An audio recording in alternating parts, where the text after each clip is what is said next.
Hello, everybody. It's me, Fee, or Fiona Timms, otherwise known as White Zulu, author of my autobiography of the same name. And I welcome you all to another chapter of my book. I do hope you're all enjoying my life story, and I must thank all of you for being such dedicated subscribers, especially those who have written such complimentary comments below my videos. They are much appreciated. I would like to point out that the previous South African flag hanging on the wall behind me is not a political statement. It is simply a piece of history in the background of my first 50 years of my life, being born and growing up in my beloved mother country, South Africa. My autobiography, White Zulu, is not a political commentary, and frankly describes my experiences of growing up with the Zulu tribe as my family. That flag is simply a piece of cloth signifying the history of South Africa. It was originally used by the Union of South Africa from 1928 to 1961, and later the Republic of South Africa until 1994.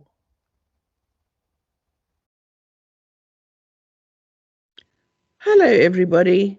It's Fiona Timms here, or Fiki, or the White Zulu, or the Great She-Elephant. I've been given so many nicknames that I'm losing track of them. But anyway, you know who I am. I don't need to introduce myself. And welcome to another reading of Durban, 1969, taken from my autobiography, aged 19, and this is part 4. Now and again I got a lift up to the farm for a weekend. There were little pockets of ex St Anne's girls sharing flats in the cooler heights of the Durban Berea area, and occasionally we met up at the various clubs. One girl, Tessa Leary, had parents who had recently moved to Nottingham Road. Her father was a doctor and had recently retired from his general practice in Durban. He and his wife had bought a pleasant thatched bungalow with 10 acres of land, which included a dam stocked with trout. Their place was off the road that led to the Dargle and was about 5 miles from our farm.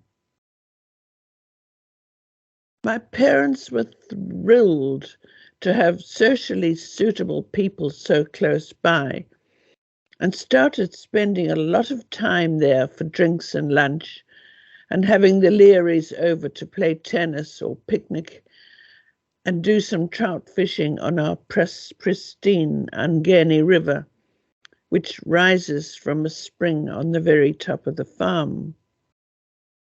Most Friday afternoons, Tessa would pick me up from NAWRA House, and we had some hair-raising trips up the N3 National Road, busy at the best of times, but on Friday night it became a racetrack of impatient drivers jinking and cutting in and out through the heavy traffic.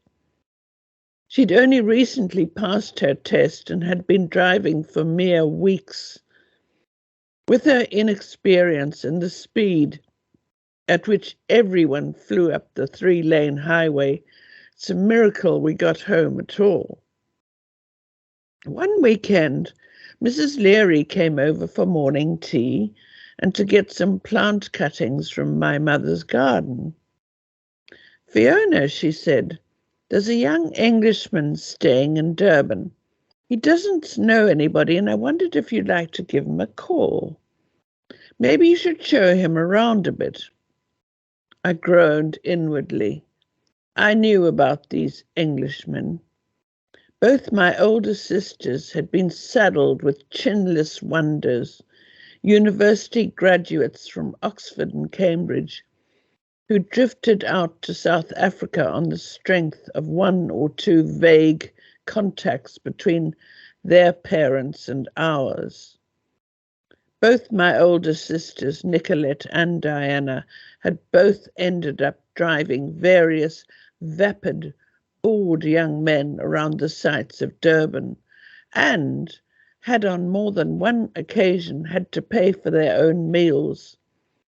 As their guests told them languidly, "I don't have enough cash on me, so to pay for both of us, we'll have to go Dutch." Nicolette especially had had enough of them and said crossly, "I'm never going to contact another of those English bums again." I drove him around for days on end, and he didn't offer to pay for petrol to buy me lunch even once. Miss Leary scratched around in her handbag. "I've written his name and phone number down for you. Here it is." She handed me a small piece of paper. "Ferrier Mackay James?" I said, trying not to sound disparaging. I didn't want to hurt her feelings. What kind of a name is that? I thought. To me, the name immediately conjured up an image of an English upper-class twit, and I pictured a pallid, floppy-wristed effete with a long nose, no chin, and a superior attitude. "I'm sure he's really very nice," she said. "We met his parents at some do in London, and they told me he'd be coming out once he'd graduated from Cambridge as a civil engineer."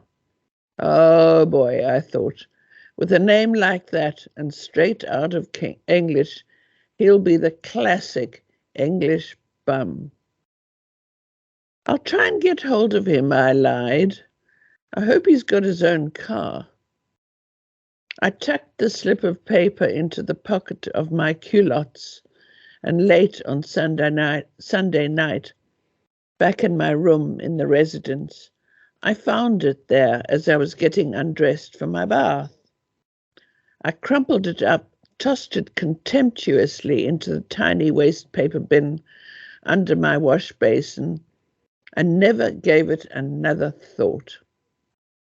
I was looking with great anticipation to an exciting invitation the NAWRA House residents had received the previous Friday morning. A Royal Navy aircraft carrier was due to dock in Durban harbour for a week, and through Our Lady Warden, the officers had extended an invitation to all the young lady residents to a formal dance to be held on board ship this coming Friday evening. We'd all accepted eagerly, and it was with great excitement and fluttering that we spent Friday afternoon getting ready.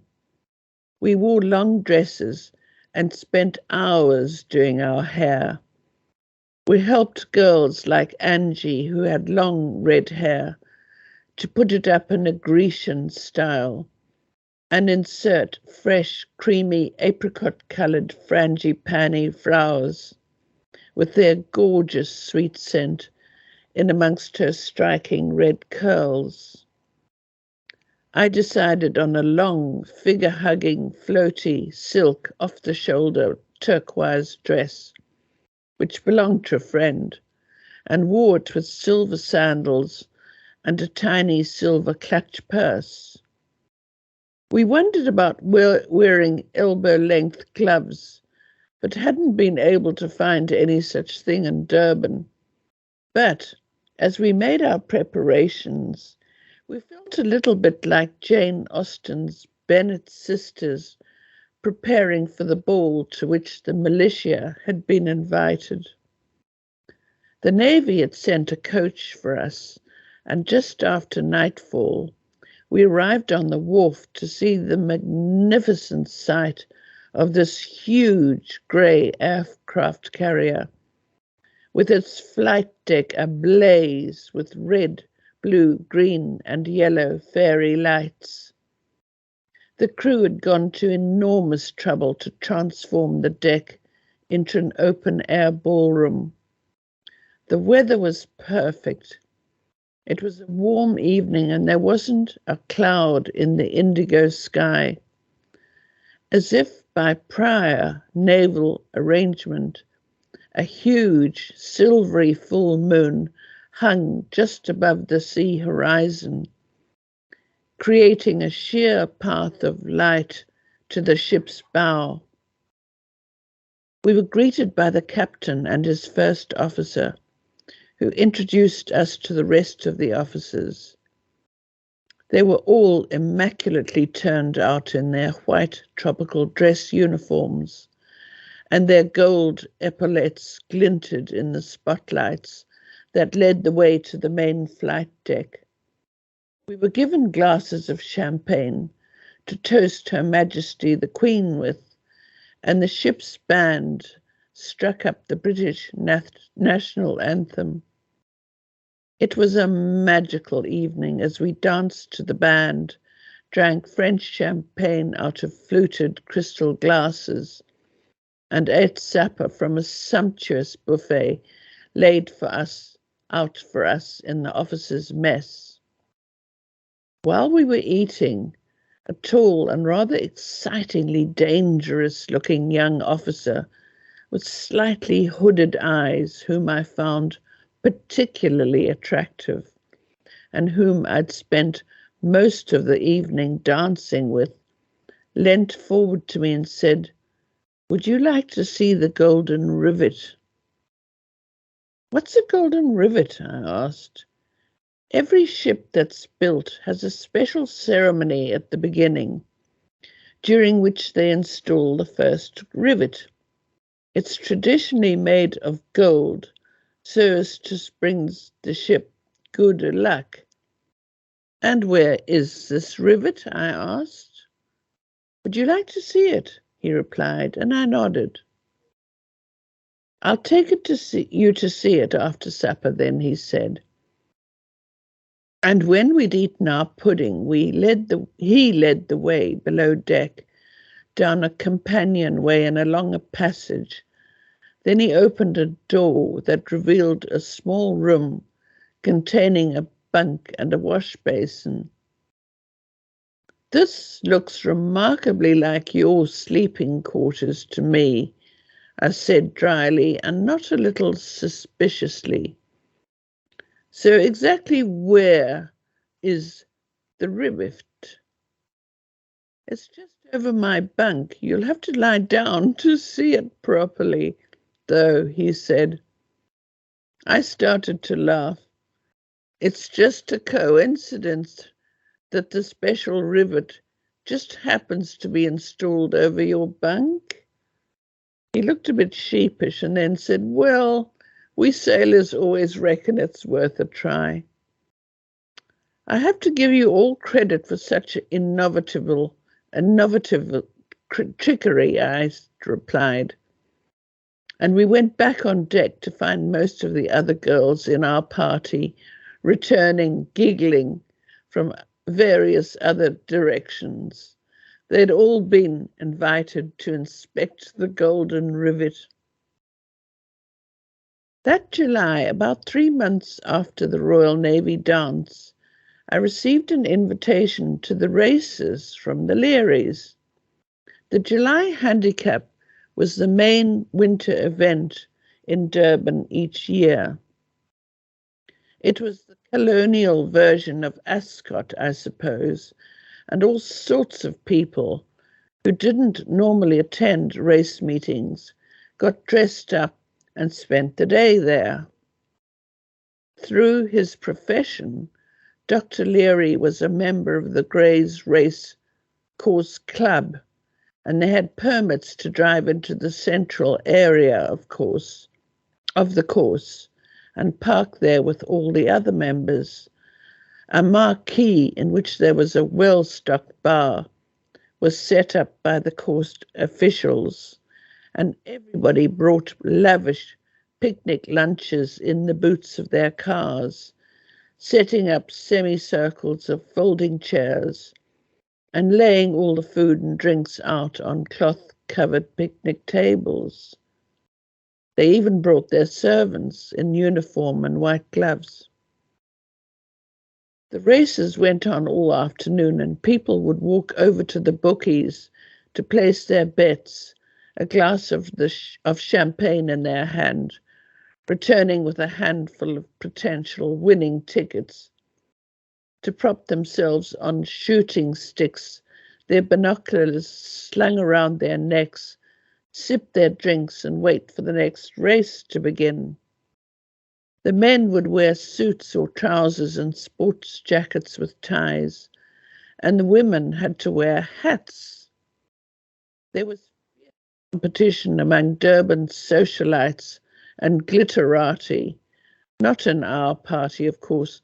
We were above that kind of thing. To be photographed wearing the most outrageous outfits. Every year, the Daily News held a competition for the most striking hat, and many girls, some of them professional models, paraded about with some bizarre concoctions on their heads, revealing as much boob and bum as they could without actually being arrested for indecency. It was quite a chilly day, as it was midwinter, and I'd put on a navy warm long-sleeved dress, short enough to reach halfway up my thighs, and which had a red outside fun zip from collar to hem. I wore sheer tights, plain navy court shoes, broad-brimmed navy hat with plenty of scarlet trim. I thought I looked demure enough for the Learys in this outfit, and I'd be warm and comfortable all afternoon, while those half-naked dolly birds shivered in their blue, goose-pimpled flesh. Tessa picked me up and we drove to the racecourse, where we parked and walked into the members' enclosure. Mrs. Leary greeted me warmly, and someone handed me a drink while we stood around chatting.